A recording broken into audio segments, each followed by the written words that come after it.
Good day, my name is Michelle Gaza and I'm in Group 1 and we are presenting on Janssen & Janssen. So history of Janssen & Janssen Company.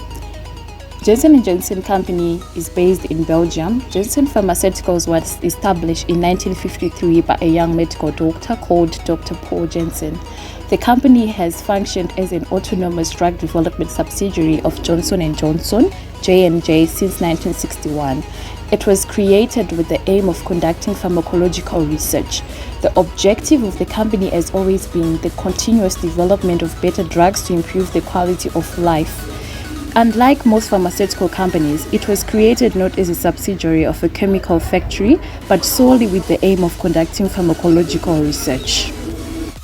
Janssen & Janssen Company is one of the world's most successful specialist drug discovery companies, responsible for the development of more than 80 drugs dating back to the early 1950s. But by the early 1960s, the company had grown to more than 300 employees. The company expansion also included a move into development of drugs for veterinary application.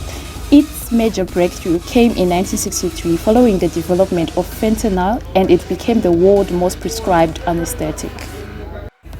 Other successes followed in 1970s, including the launch of Pimozide, used in controlling Tourette's syndrome, chronic psychosis, schizophrenia, and other mental disorders. Mebendazole, a worm treatment known by brand names such as Vermox in 1972, and loperamide, used to treat gastrointestinal disorders, and popularly known under the Imodium AD brand. Later successes by Janssen included risperidone, an important antipsychotic. Among the company's most successful drugs have been the anemia treatment Eprex and risperidone and haloperidol, both for the treatment of schizophrenia.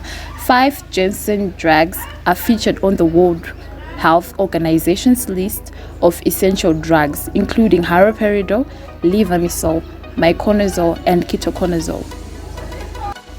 So these are the key dates in the company history. In 1933, Constant Janssen acquired distribution rights to Richer in Hungary pharmaceutical products in Belgium. In 1953, Paul Janssen established a research laboratory as part of the family business. And in 1954, the company developed its first successful compound, ambucetamide. In 1956, the company changed its name to NV Laboratoria Pharmaceutica Dr. C. Janssen.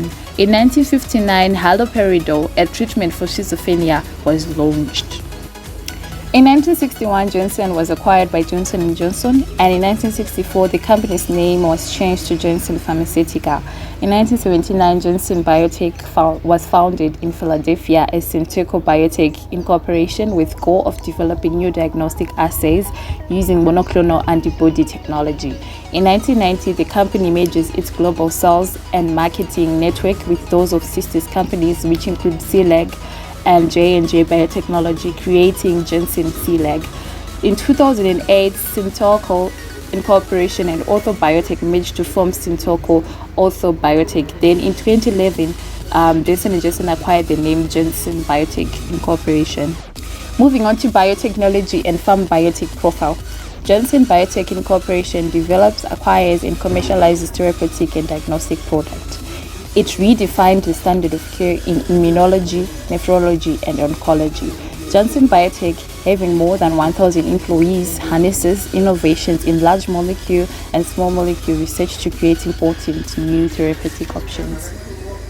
Janssen Biotech is also at the forefront of developing education and public policy initiatives to ensure patients and their families, caregivers, advocates, and healthcare professionals have access to the latest treatment information, support services, and quality care. In December 2014, the company announced its intention to co-develop macrogenetic cancer drug candidate, which is called MGD011, which targets both CD19 and CD3 proteins in treating B-cell malignant tumors, a project that can net macrogenetics up to 700 million. In January 2015, the company announced it would utilize Ionis Pharmaceuticals' RNA targeting technology to discover and develop antisense drugs targeting autoimmune disorders of the gastrointestinal tract. In March 2020, the U.S. Biomedical Advanced Research and Development Authority, BARDA, allocated $465 million for Janssen to develop a vaccine against the novel coronavirus SARS-CoV-2. The development of the COVID-19 vaccine led to the rapid increase in sales in 2021. We are on the financial aspect of Janssen & Janssen on slide number 13. So the pie charts here are showing us the sales which were made by the company in 2021, and they are showing us the sales in terms of geographical region and the market segmentation. So the pie charts are showing that our major customer in terms of Janssen & Janssen product is the United States of America, which contributed the sales of 47.2 billion. On the other slide, it shows that the pharmaceutical products are contributing 52.1 billion. So as highlighted before from the previous previous pie charts, this is the Johnson & Johnson company distribution of products in the three segments, which are the consumer health, medical devices, and the pharmaceutical products. So the company, the three wholesaling distributing products for all the three segments that represented approximately 16.0, which is the consumer, 12. Which is the pharmaceutical, 12.0, which is the consumer, and 12.0 again, which is the medical. In that is 2020 projection. Then the 2022 so far the company had approximately 14.0% from the pharmaceuticals, 11.0% from the medical, and 11.0% from the consumers. The decrease from 2020 to 2021 in the wholesale distribution of the three segments can be attributed to the decrease in the incidences of COVID-19. This slide is showing us the overall contribution of the pharmaceutical industry in terms of sales. So the sales by US companies were 43.1 billion in 2020 and 47.2 billion in 2021.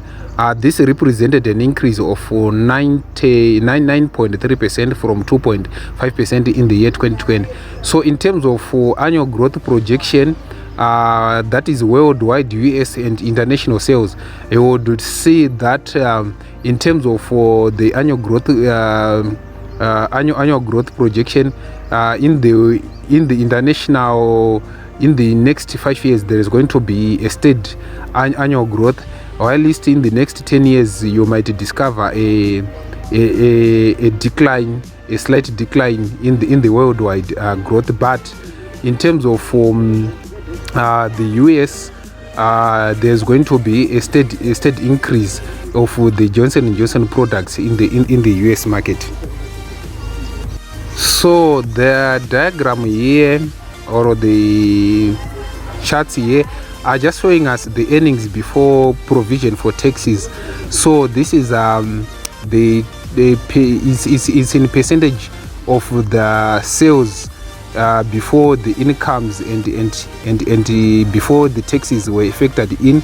So you'd see that in 2020 there was a 20.0%, and in 2021 there was an increase up to 24.3%. These can be attributed to the increase in the demand of the products across the US and in the world. Yeah, this slide is basically showing us the effects of the cost of goods produced. When we talk of the cost of goods produced, we are talking about the cost of packaging, the cost of distributing, the cost of raw materials versus the other administrative expenses, which includes the marketing, selling, and payment of bills. So you would discover that the cost of goods produced, cost of goods sold in 2020 were higher as compared to 2021. This can be attributed to the decline, can be attributed to availability of cheaper raw materials in 2021, and also the expenses, they also decreased in 2020 to 2021. And then this can be also attributed to the improvement in digital marketing in the world.